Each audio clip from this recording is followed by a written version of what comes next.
తెలంగాణ కోసం 1569 మంది బలిదానం చేయటం జరిగింది. నీళ్లు నిధులు నియామకాల పేరుతో 1200 మంది విద్యార్థులు బలిదానం చేసుకున్నారు. తెలంగాణ ఇస్తే నేను కాపలా కుక్కలాగా పడి ఉంటానన్నాడు. తెలంగాణ ఇయ్యకపోతే తల నరుక్కుంటానన్నాడు.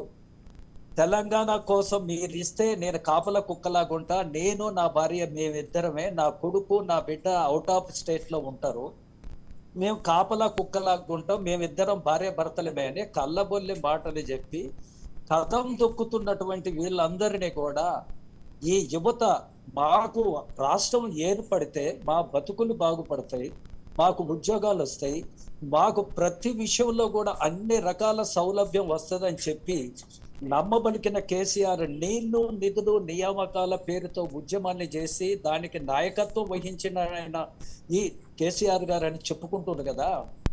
దళిత ముఖ్యమంత్రిని చేస్తానన్నాడు, ఎక్కడ పోయింది? ఇంటికి ఒక ఉద్యోగం ఎక్కడ పోయింది? టీఎస్పీఎస్సీని ఎందుకు 2 సార్లు రద్దు చేశారు? 40 లక్షల మంది నిరుద్యోగులు రోడ్ల పాలు ఎందుకు అయ్యారు?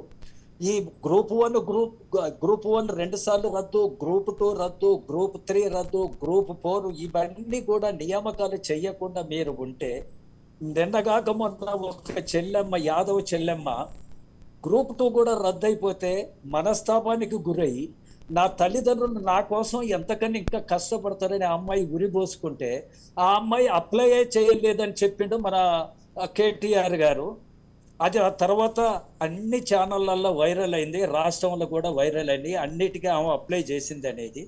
ఇవన్నీ పక్కదోరణ పెట్టించి కూడా ఒక తోబుట్టు మీద కూడా ఆ రకమైనటువంటి అభిప్రాయం లేని, తనకి తోబుట్టువులు లేనట్టుగా ఆమె మీద ఒక ఎఫ్ఐఆర్ ఉన్నది అనే తప్పుడు ధృవీకరణ చేసి ప్రగతి భవన్కి పిలిపించుకొని తాయిలాలు ఇచ్చి ఒక అనామకుడు మీద కేసు పెట్టమని చెప్పింది ఈ రాష్ట్ర ప్రభుత్వం కాదా?